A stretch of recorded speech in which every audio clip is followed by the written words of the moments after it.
Hey guys, it is time to do the buy and avoid for this week in Hockey Ultimate Team. So I went through a lot of different price ranges, a bunch of different cards that I think are either good values or they're ones to avoid until they either lower or there's just more of them on the market. So today we are going to start with the buys for this week. We're going to start on the lower end, and this one's a pretty slam dunk one to go after. So the new heavy hitter set did come out, and whenever new events come out, obviously there's a ton of new cards to try and go after. The one you want to look at here, though, is the Tyler Myers, and the reason why a lot of people are going to look at it and say, look at that shooting, it's pretty garbage, totally understand. But if you're a free-to-play player, or even if you're not, you have a mediocre team, even at he's 6'8", 229, means he has an insane reach, combined with the fact that he's got 90 overall speed, 90 endurance. It's more than good enough. As well, if you're using him from the point for slap shots and whatnot, I mean, he does have 86 slap shot power, and if you just aim it low along the ice, then you're looking at tips and whatnot. So now his other stats like passing, puck control, that's kind of low, but again, for free-to-play players, I've been using him on my stack team, and just his size alone, you can stand up with the blue line, and for 10K, a definite buy in my opinion. Moving on to the next heavy hitter to go after, my boy, Evander Kane. Looking at around 30K, I have seen him creep back up, but if you can get him for under 32, under 30K, you're looking in good shape here. He does have the X synergy, 2 to heavy hitter as well, all above 92 in skating, and then over 83 for shooting as well. 6'2", 212, and then obviously the good hitting stats with body checking and strength and all of that.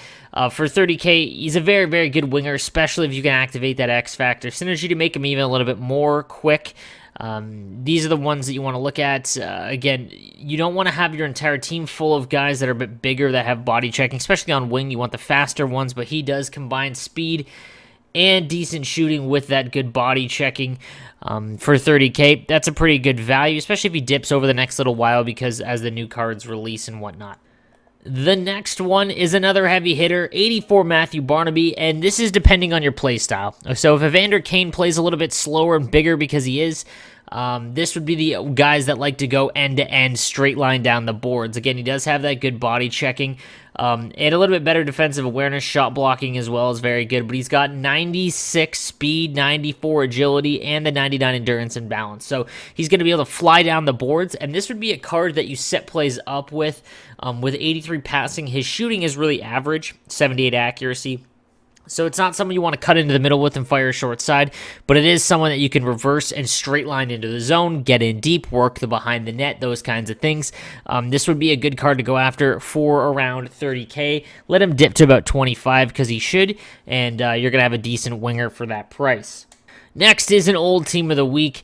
Again, guys, it's always good to look at team of the weeks all the time because, well, I mean, they're going to drop in value. Like I say, all the time is if you sell them immediately, because they do always just go down in value. But if we're taking a look at the older ones, there is one in particular that I do like, and it is Blake Wheeler. And the reason is because, well, you can grab them for, again, around 30K. There's a nice little, coin value here for this video.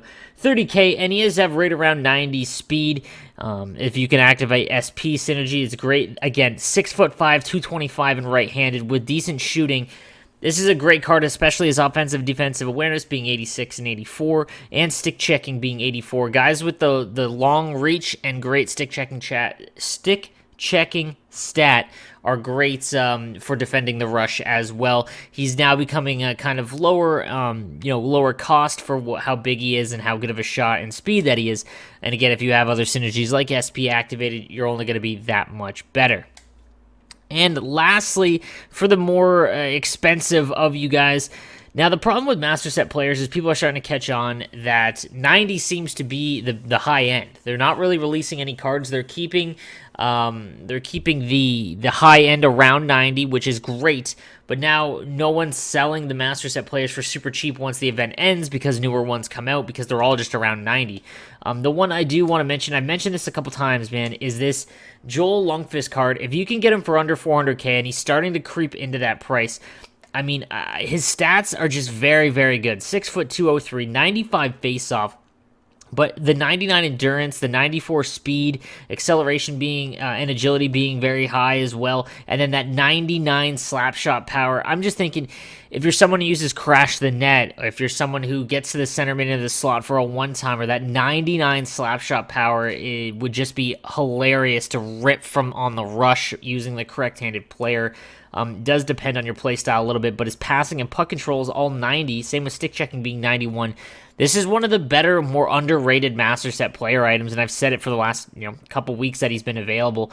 And for under 400K, among all the Master Set players, he would be the best value currently. All right, guys, on to the avoid list for this week. I want to show you guys. First, we're going to start with Leon Draisaitl, and it's hilarious because he's been on my list for so long because of his endurance stat.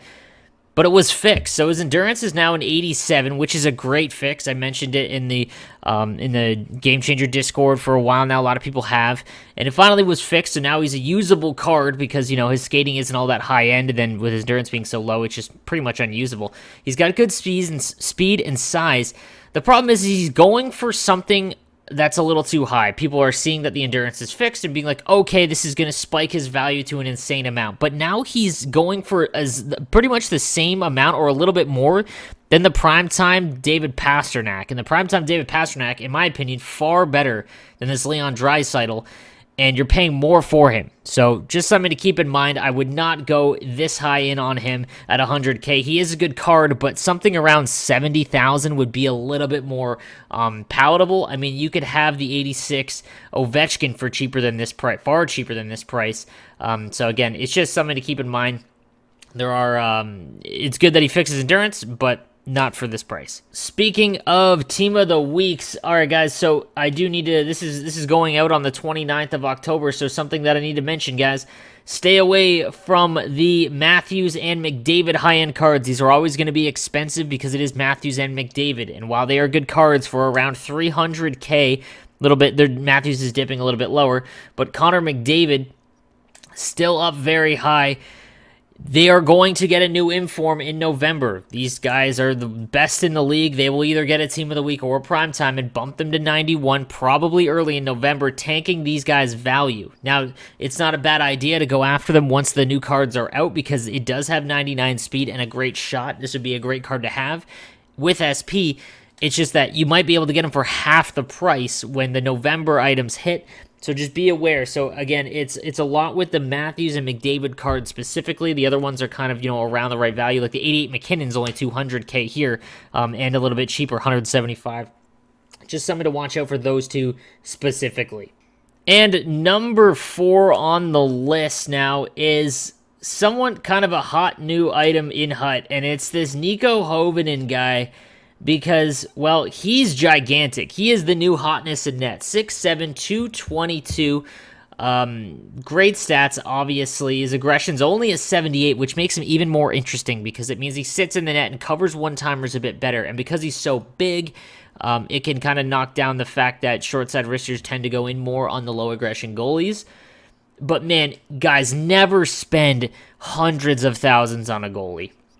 If you have a top-end team, one of the best in the console, either one, and you have nothing else to spend because you've gotten all the high-end cards, sure, go ahead. But do not drop hundreds of thousands of coins on a goaltender of any case. I mean, if you're looking at size alone, Bishop is still kind of higher. There's so few on the market as well.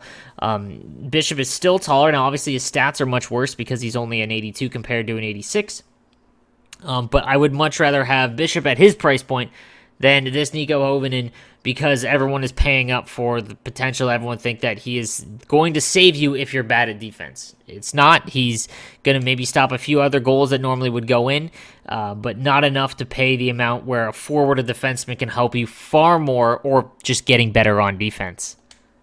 And then lastly is, again, another heavy hitter item. A lot of them are priced fairly well. I mean, the Tom Wilson and Reeves and even the Muzzin and the Chelios are priced pretty alright, around 500K, 600K. They are some of the best, but this Darren McCarty, there isn't very many on the market, but I would never pay 700K or close to it when there are other options available for Darren McCarty, who speeds under 90, his speed stats, his accuracy is 82, his power is 92, which is great.